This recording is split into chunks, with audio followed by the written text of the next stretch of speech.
base, like Cub fans and Club 400 fans? What? Volume. Well, the speaker's facing me, so I can hear it perfectly.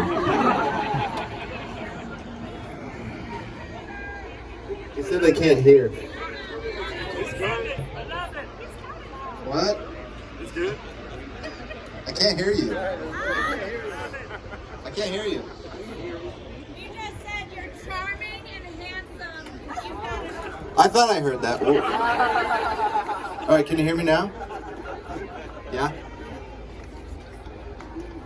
So, I was just asking Mr. Wisdom if he had ever seen a party or a fan base like the Club 400 fans and the Cubs fan base.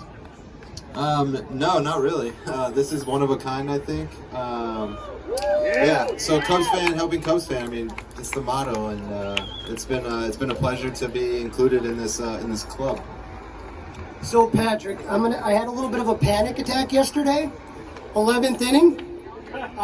You were sliding into the base. How are you feeling? How is the hand? First off. Yeah, I'm feeling good. My hand feels good, and I look forward to being back out there. So I am watching. It's the 9th inning, and the Cubs and the Brewers have one of the best closers in baseball, Devin Williams. And if you've ever seen his stuff on Pitching Ninja, go ahead, figure it out. Nico Horner grounds out, 1 out. The Cubs are down 1 run, and then Mr. Wisdom works a 10-pitch at bat.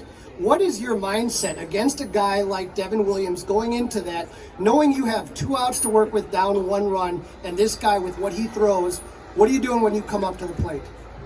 My mindset in that bat was I was better than that guy and better than his stuff. So that's just the mindset I had to go. Yeah, thank you. You know, in that moment, in that at bat, and just wanted to get on base for the guys behind me and for the team. You come in and score, and you also have the double that tied it up in the 11th before, you were thrown out at home, which wasn't your fault, but we're glad that you're healthy. We're glad that you're healthy. The next team, the Brewers are gone. You guys took 2 of 3, which we won the series. I think it's 5 in a row? And so the next team to come in are the Redbirds, the Cardinals, and I think Danny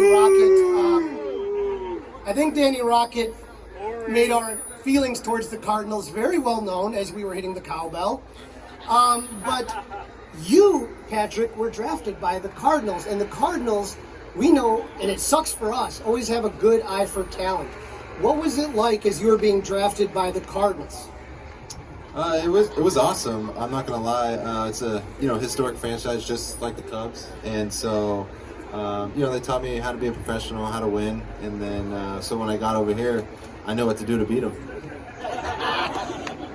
So you are drafted in 2012, and you make your major league debut in 2018. How many hits and how many RBIs did you have? In my first game, 2 hits. 2 hits and 1 RBI. I was just testing him. 2 hits and 1 RBI in your major league debut. But 2012 to 2018, we've heard a lot about the different prospects that the Cubs have. And people think that it's just like a linear kind of progression. You know how hard it is to get to the show. What do you tell the young players, like we have Christopher Morel and a bunch of the younger players come in? What do you tell them about your experience about going through the minors? It's a journey, and you got to learn. You have to learn the whole way through, just so that way when you get here, you have those experiences to fall back on, and those tough times that you went through, even the good times. You know how to handle each thing that's thrown at you, and it's the journey. I think is the best part, and you get to do things like this, and I think it just helps you perform at this level. So you're with the Cardinals, you get traded to the Rangers. I want to say there's a quick stop with the Mariners, and then you come to the Cubs. And your first at bat for the Cubs, how well do you remember that? You remember your 2 hits and your RBI with the Cardinals. Your first at bat, do you remember it at all? I do. It was against the Sox. And you were pinch hitting for? I don't know who. Anthony Rizzo. Oh, it was? It was. And so that had to have been when David, we were at spring training. We had already met you. We already did some karaoke. And when you karaoke with someone, it creates a bond, right? And so when you came out to spring training, David Ross tells a story about he had to tell you because for the very first time you had made the team without having to do that. How did that, he talked to you, tell me about that conversation, and how did it feel to have that weight off your shoulder to know you don't have to make the team, you're on the team? Yeah. Oh, sorry. Yeah, it was very casual. We were taking BP and he comes up to me and he's like, you know you're on the team, right? And I was like, I am? And he's like, yeah, you didn't know that from the get-go? I'm like, no, I've never been in a position to do that. And so, I mean, he could see the emotions kind of running over me as he told me. And so he just put his arm around me and said, you know, you're on the team, so you can go and relax. And then that day I went and hit 2 homers. That was cool. So when you are with the Cubs, when you get called up in 2021, all of a sudden, a lot of people were surprised at the power that you had. You were named NL Player of the Week, and you start popping home runs. And I saw Bleacher Jeff out here, Danny Rocket. There's a lot of bleacher bums out here that are here day in and day out cheering on the fans. And talk to me how, like I said, you're with the Cubs, you're with the Rangers. What was that experience like to have the fan base, like I said, with some of these guys that are always here cheering you on? What's that like every day, 30 to 40,000 people packed at this right here beautiful field behind us? Honestly, there's nothing like it. Doesn't matter what you did the day before. It could be the best game, the worst game you've had. You weren't out there for a stretch, and you got Bleacher Jeff hooting and hollering, and you got, the bleachers just cheering your name, and, they're just super excited to see you out there. And that's very comforting, coming to play here every day. I'm just super thankful for this fan base, and to play in Wrigley, it's just been amazing, and I look forward to many more W's. Speaking of doubles, the Cubs are hot, and, it was kind of scary because the Cubs traded their 3 best back-end pieces of the bullpen. When you talk about David Robertson, and you talk about F. Ross, and you talk about Chris Martin, and you talk about all these guys, there's a transition that it's happening. As far as the clubhouse and the vibe in the clubhouse after all that's going on, because we were all here when everyone thought Wilson and Ian were done. Like literally, like there's hat tips and cheering and crying, and you're in the clubhouse and it looks like it's over, and the trade deadline passes. What did that do for the team? To have Wilson and have remain?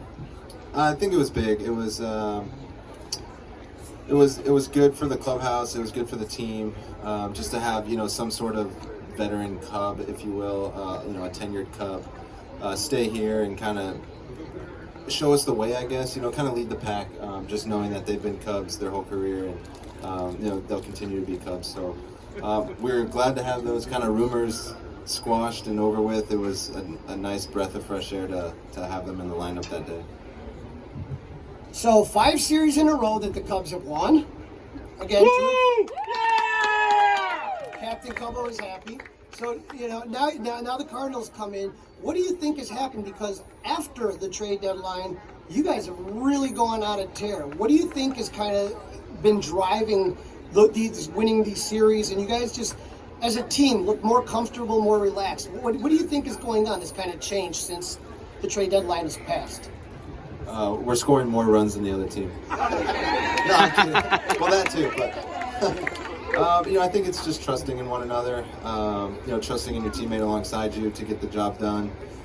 So that way you don't have to bear that weight and that pressure of carrying the team on your own. We've had a lot of discussions with guys, just letting them know like, hey, this is a team offense, team pitching, team defense out there, and if we can all play as one unit, then we'll continue to do what we're doing.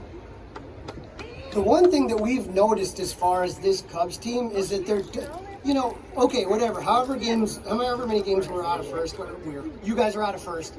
It's one of those things that it doesn't seem like you guys have a lot of quit in you. And so when I think about yesterday, you're down in the 9th, you're down in the 10th, you're down in the 11th, but at no point did we see you guys give up. Talk to me about David Ross and the coaching staff and kind of what they instill in you guys because it looks like you guys, even though, it seems like very difficult to get into the postseason, it seems like you guys are still fighting. Yeah, no quit, like you said, and Rossi does a good job of, kind of, if we need that fire lit under our butt, he's there to light it, and I just think that as a group, we don't have that like just we're throwing in the towel, we're in third place. Like, no, we're gonna be spoilers. We want to wreak havoc for the other teams that come in here. We play the Brewers and the Cards really well, and so we just look forward to ruffling those feathers and making it tough on these teams. I gotta laugh because every time I see Christopher Morel, he's talking, smiling, or hugging somebody. What are some of the younger players that you have seen, whether it's Morel, whether it's Brandon Hughes, some of the young blood that's come in? What do you think they've interjected into the clubhouse? Energy for sure. They're just always happy and positive, and you can tell that they enjoy being here. And it's a good reminder that this is a game, and you should be happy to be here and play in Wrigley and play alongside these teammates that we have in this clubhouse that we have. And so, when you see them just bopping around with smiles and energy and giving fist bumps to the umpires, just a few, yeah. But bump it, giving the umpire fist bumps as you watch the play, just chatty Cathy. But he's good, and that's.